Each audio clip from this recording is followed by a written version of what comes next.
first and most admired CEOs. Wayne Shield grew up in very poor surroundings in Hong Kong. His family lived in a government housing complex in Wong Tai Sin. Even then, his father would always remember to send money back every month to their relatives in their hometown in China. It funds loans for immigrants to obtain Canadian professional qualifications and provides foreign-trained professionals with a practical Canadian work experience. It promotes social enterprise and innovation in the non-profit sector. The Shield School of Business in Bow Valley College was unveiled in 2014, demonstrating his steadfast contributions to education. Over the years, he has made an invaluable mark on virtually every corner of the Calgary community. Wayne has been recognized for his remarkable accomplishments through various honors. He was appointed a member of the Order of Canada in 2015 and an appointee of the Alberta Order of Excellence in 2018. Wayne has received the Alberta Business Hall of Fame Lifetime Achievement Award, and most recently, he was given an honorary doctorate of law from the University of Manitoba. When we combine these two things together, doing well and doing good, I believe this is a very, very powerful statement as a social entrepreneur. We are trying to contribute to make the world a better place to live. For his philanthropy and contributions to education and social entrepreneurship, CCLA is proud to present Dr. Wayne Shield with the 2024 Chinese Canadian Legend Award. 大家好, distinguished guests, friends and all. I'm so very pleased to join you all this remarkable event to recognize the achievements and contributions of Canadians of Chinese descent. I would like to applaud all those who were involved in and contributed to making this event such a great success. My heartfelt congratulations to Benny and your team. And I'm so honored and thankful to be given a role tonight in the recognition of the first recipient, Mr. Wayne Chu, Dr. Wayne Chu. A Canadian immigrant's success story. Wayne built a highly successful business enterprise from scratch.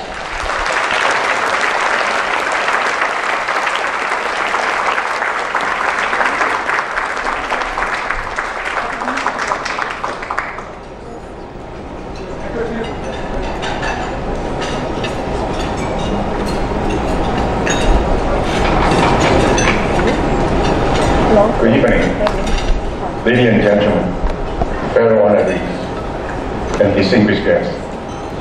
It is a great honor to accept this award as one of this year's Chinese Canadian Legend Award recipients. Being recognized alongside with a group of remarkable individuals is deeply humbling. Reflecting on my journey, I think of the challenge and opportunities that shaped my path.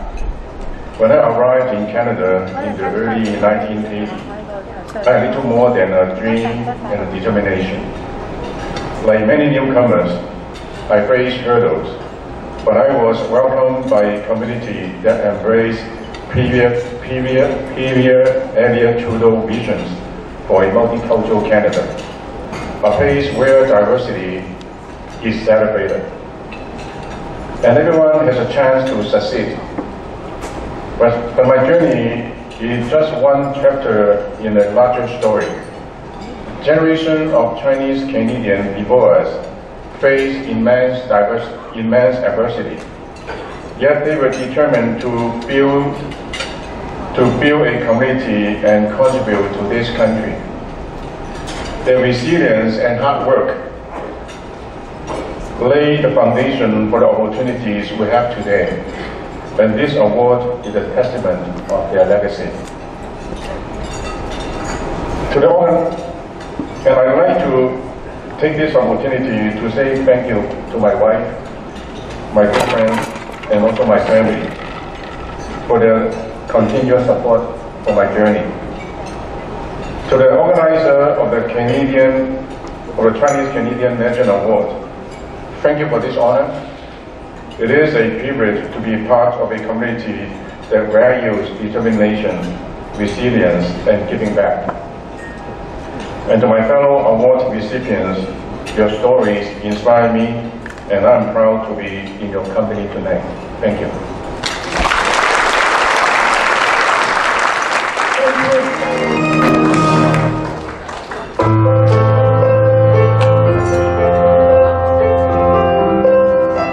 When Frances was only 4.5 years old, something tragic happened in her family.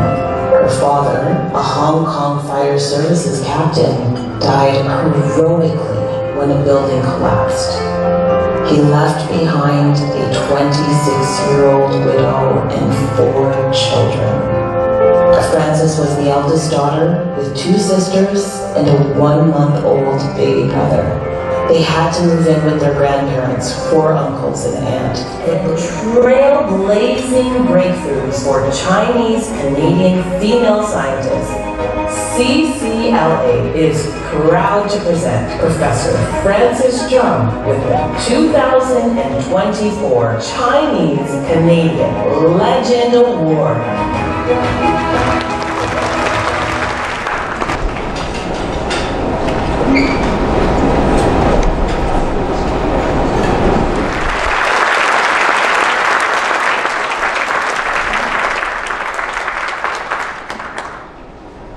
Hello, everyone. First, I would like to thank the CCLA Selection Committee for recognizing me with this award. I am very honored to be among such a group of outstanding recipients this year. The mission of CCLA is extremely important. My granddaughter, Avery Valentine, is here today, and she and many other children will benefit from the effort of CCLA. Why? Avery is 10 years old, and she lives with her parents in Caledon. She is being teased at the school for being Chinese. The classmate would say, Chinese, Chinese. Let us celebrate our ethnicity. Let us celebrate our differences. We are proud Chinese Canadians.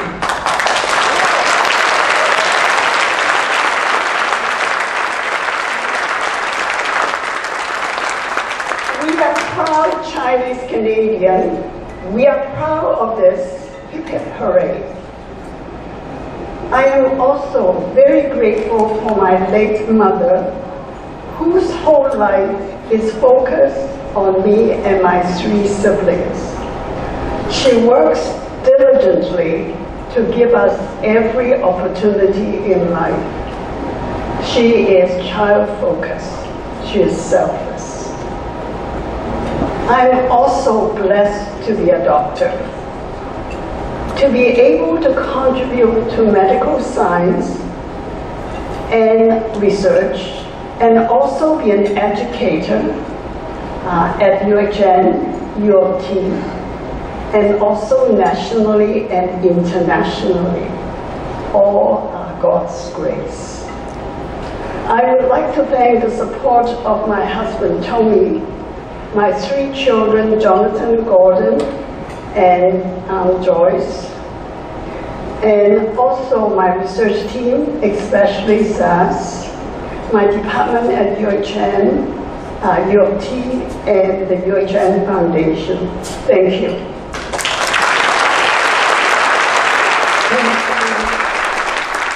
Thank you so much, Dr. Six, Governor General of Canada, the Right Honorable Madame Adrienne Clarkson.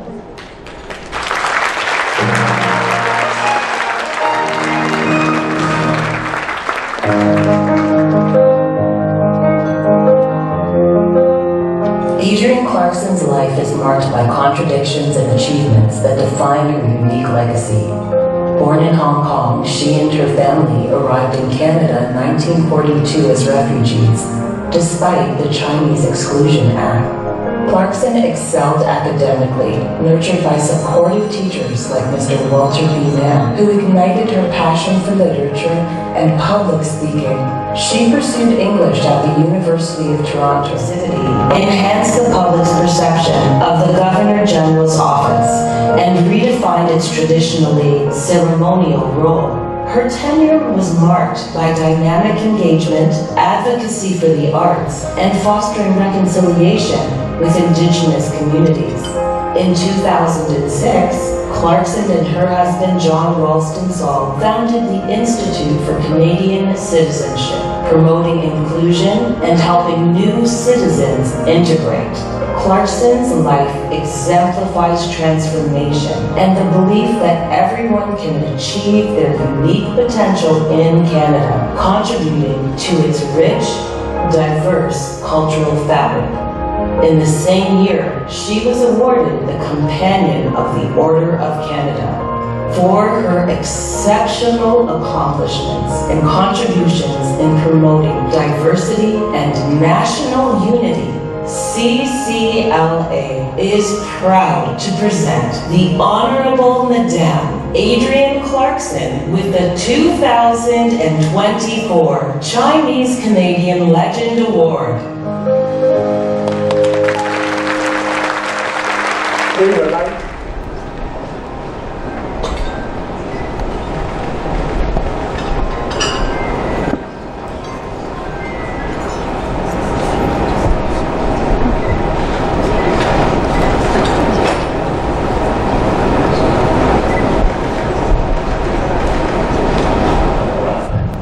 Adrienne Clarkson.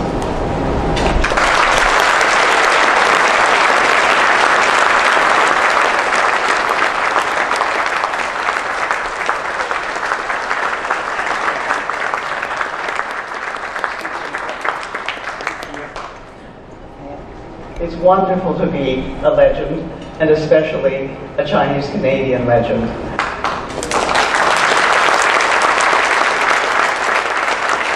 When my family and I arrived here in 1942, August of 1942, 82 years ago, I was 2 years old, just 2.5 actually, and people kept saying to us, who were very kind, we were very well received. The Anglican Church of which we were members took us under their wing. My father, having worked for the Canadian government, with the Canadian government as a businessman in Hong Kong, had contacts, so we were not totally alone, although we had no family. We had left everybody in Hong Kong under the occupation of the Japanese. We were welcomed, and right from the beginning, people said to us, well, tell us, where is Hong Kong? And we were a family who had arrived from a place that nobody in Canada had heard of. This is very difficult for people now to realize when we have so many students and so many people who have immigrated here.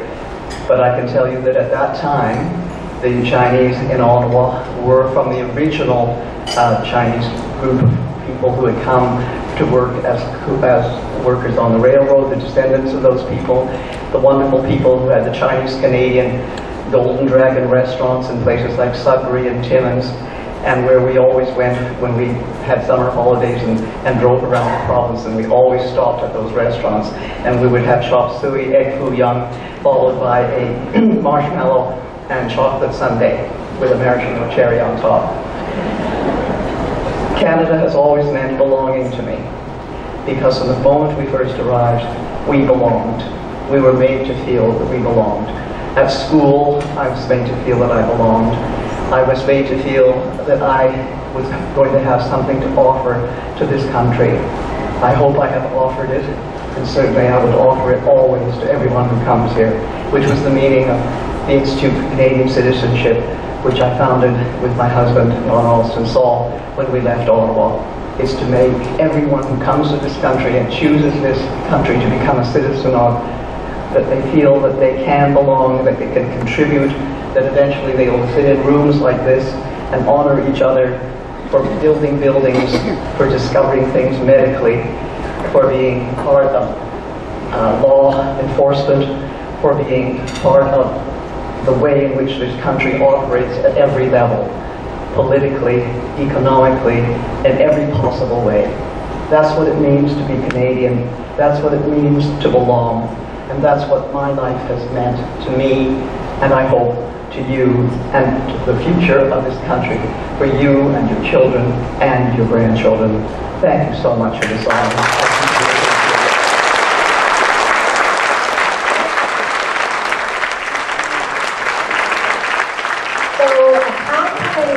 Present this to my Aunt Adrienne. I won't pin it on her very elaborate dress, but I will present it to her right now.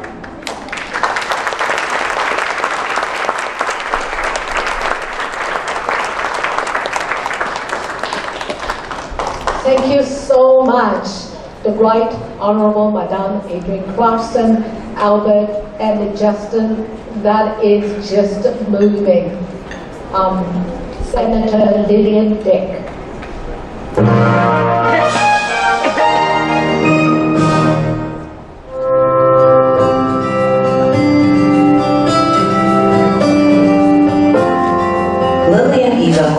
Was born in 1945 in North Battleford, a small town in Saskatchewan, to a Chinese father and a Cree mother.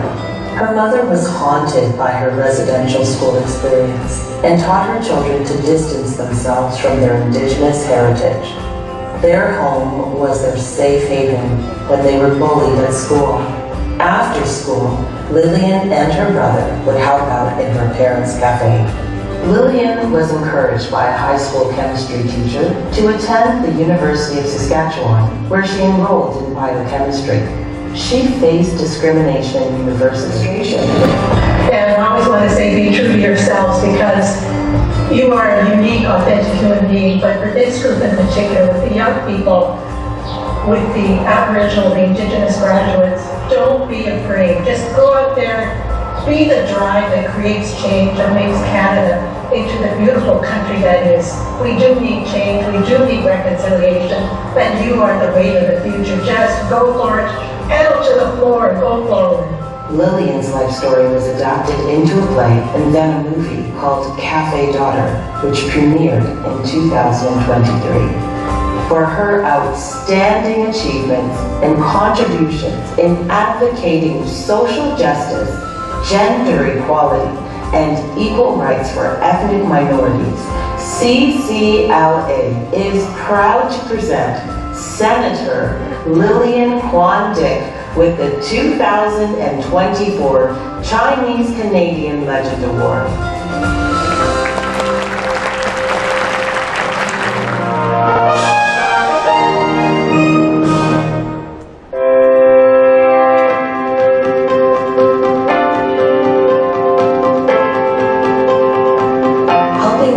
Search for a missing childhood friend planted a seed for Kai to become a police officer when he grew up.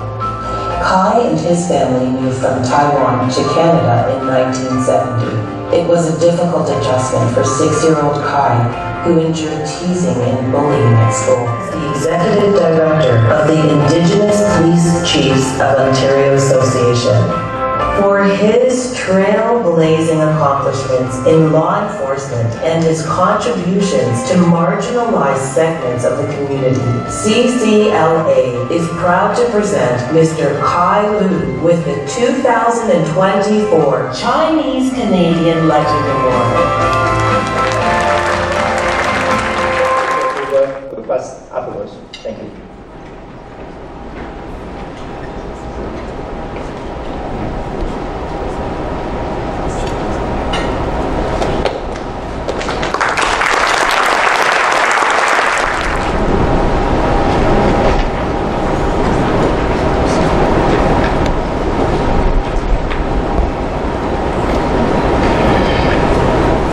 It's interesting.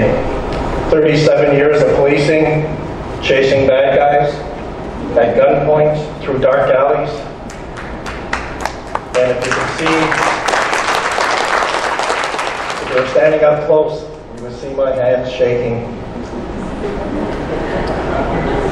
大家好，我是要谢谢你们今天晚上。我是新牛，我是叫刘永凯。Good evening, distinguished guests, friends, and family.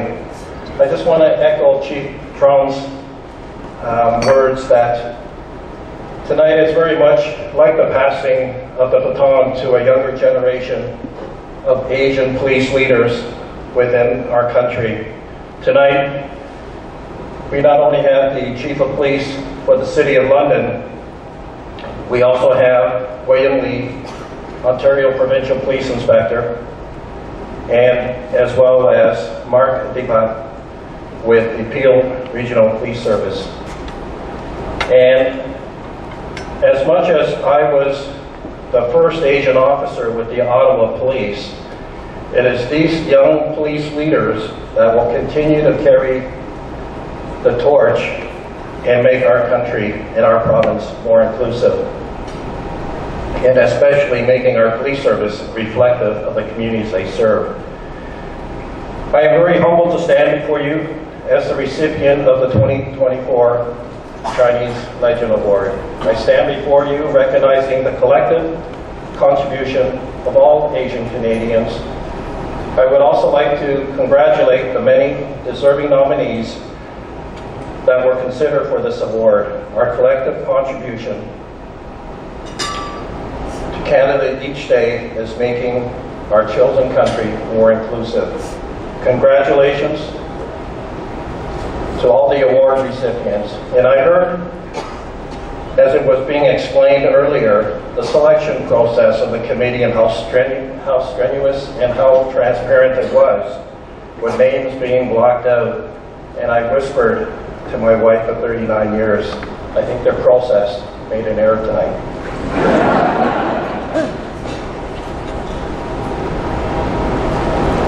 I am humbled to share the stage with the other award recipients. As noted in my introduction, I was born in Taiwan. I would like to say that I was made in Taiwan. And like many things that are made in Taiwan, I was rebuilt in Canada.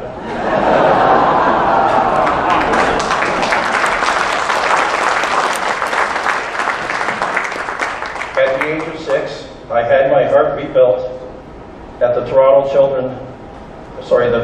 Hospital for Sick Children. Without surgery, I would have died before the age of 12.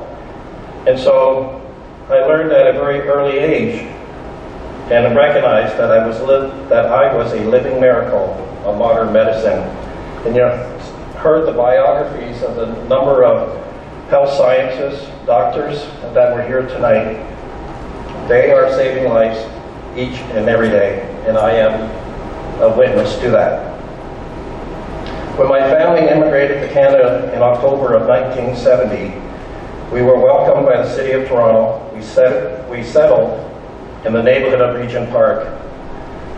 And at that time, as a kid growing up, if the Toronto Police Service had pulled in a police car, we would throw snowballs and run. And as a kid, I didn't know why I would run, other than the older kids would run. And you didn't want to be the slowest.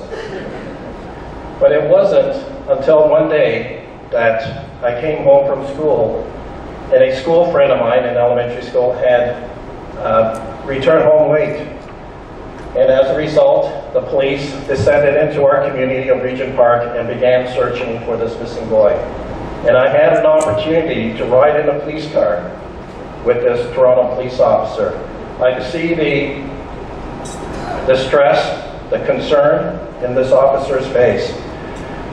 And we learned that a short time later that my friend had simply gone to another friend's house for dinner and hadn't advised his parents. But that interaction planted the seed in me that I knew from that point forward I wanted to be just like that officer, to serve the community. You heard about the minimum height requirements being removed. It was an interesting process when I reached out to the Ottawa Police Service in 1985. They asked over the telephone what my name was. And so at the time I provided my full name, Young Kai Lu. There was a pause by the recruiting officer on the other end of the phone. And then he asked, "Are you a visible minority?" And growing up in Montreal, we are called ethnics. And so that was a new terminology, visible minority. And I asked, are you looking for visible minorities? And they said yes. I figured if I was one, I would have a better chance. And so I responded, yes I am, I'm a visible minority. And he says, are you Asian from your name? And I said yes. Again, a pause. And the Staff Sergeant Richard Brzezowski on the other end said, of the telephone said, well, you don't sound Chinese. Oh, I'm very sorry.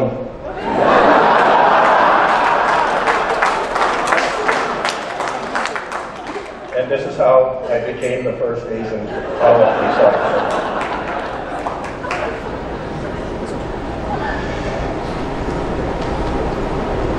I want to take this opportunity to credit the many accomplishments and the career successes that I've had to mentors and supporters and allies that have played an integral part of my life. Some are here tonight.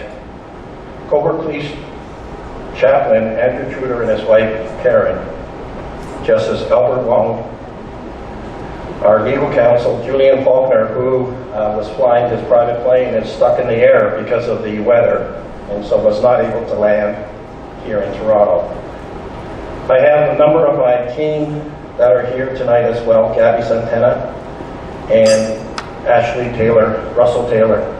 These two individuals keep me grounded each and every day. In fact, they're the ones that operate the Indigenous Police Chiefs of Ontario Association. And then for those that had an opportunity to read the bio, you would have heard in the presentation how in kindergarten in grade 1, I would be bullied, I would be shoved into the ground, have sand kicked on my face because I simply could not communicate in English. And my hero, my older sister Lily, is here tonight with my brother-in-law, Andrew. I've been very fortunate in my policing careers and have had the opportunity to break barriers and fight for advocacy of those that are disadvantaged. I've been the public face of policing on posters, front pages of newspapers and magazines. I've worked undercover with the RCMP with a long hair and a ponytail, working shift work, responding to many tragic 911 calls at Christmases, birthdays of our 3 children, and special occasions missed. But they were made much easier knowing that my wife of 39 years, Heidi, who was the rock of our family, was at home looking after the home front. And I'm just going to get Heidi, she's already standing, so I'm going to get her to put her hands up.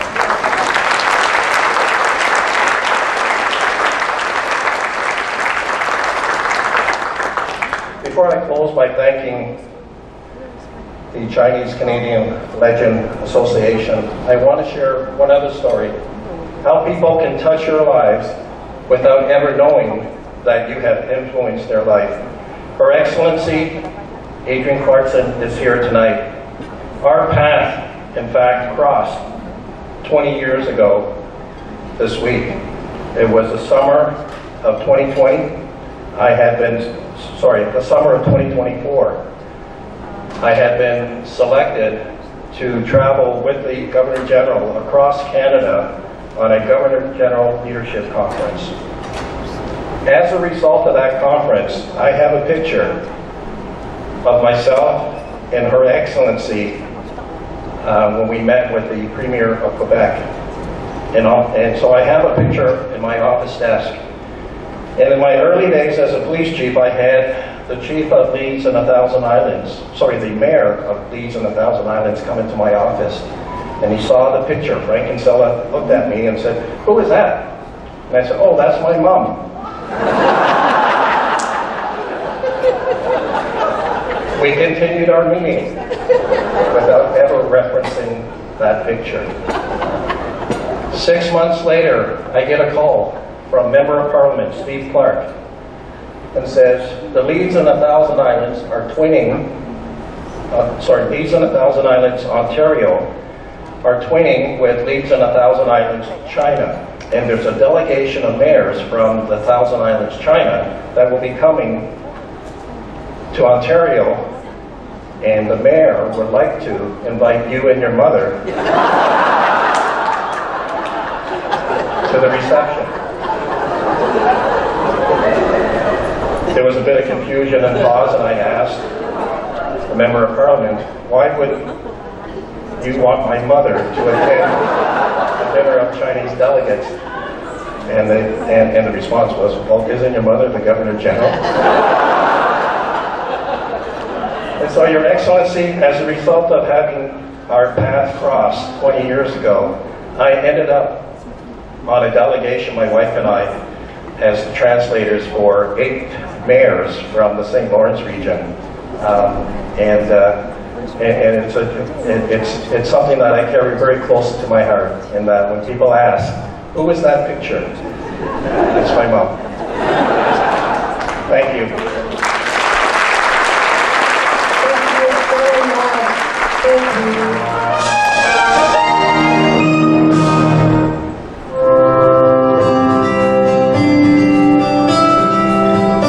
In 1966, Peter's parents brought him and his sister to Canada from Taiwan with less than $3,000 in total possessions. When he first arrived, Peter was required to attend English classes for new immigrants, and he was regularly picked on in the schoolyard. His father encouraged him to work twice as hard as others to compete on an equal footing. To make ends meet, his father worked in other provinces, while his mother often worked the night shift at the post office. Peter was independent and could take care of himself and his younger sister. Today, Professor Peter Liu is an internationally recognized physician-scientist and a leading cardiologist in Canada. He is currently the Chief Scientific Officer and Vice President of Research at the University of Ottawa Heart Institute. Peter?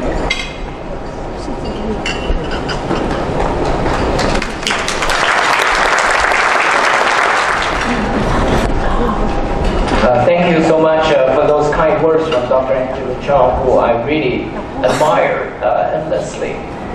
And Mesdames et Messieurs, members of the Canadian Chinese Living Legend Association, so grateful, and 谢谢各位观众.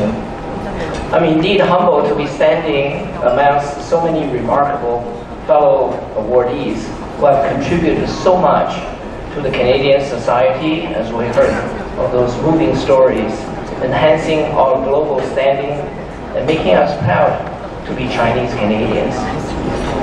I too was also made in Taiwan, as mentioned earlier.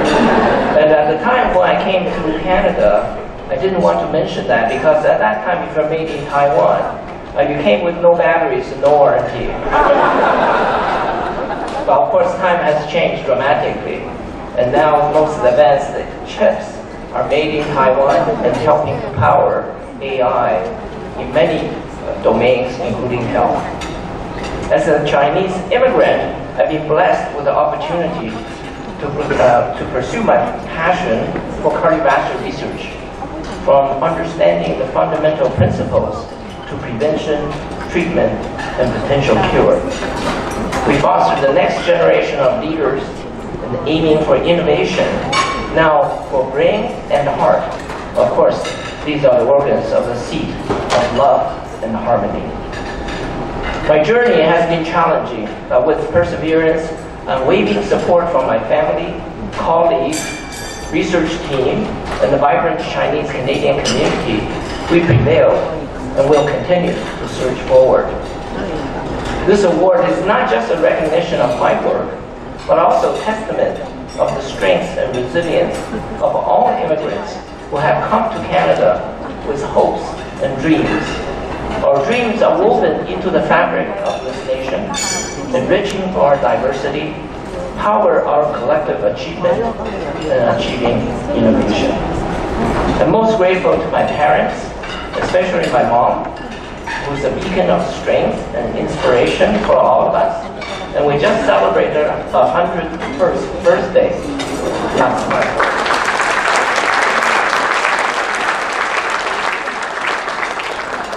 I owe a debt of gratitude to my wife Dr. Elaine Wong, who's in the audience here, and also my sister, Dr. Fifi Liu, who are always my best cheerleaders and also wise counsel for me. I'm again most grateful for this recognition from the Canadian Chinese Living Legend Association. I'm committed to continue my efforts to improve the health and well-being of all Canadians and celebrate together the Chinese-Canadian community and its accomplishments and to promote love and harmony amongst us all. Thank you, Mexico. Appreciate it. Thank you so much, Dr. Liu, and thank you so much, Dr. Chan.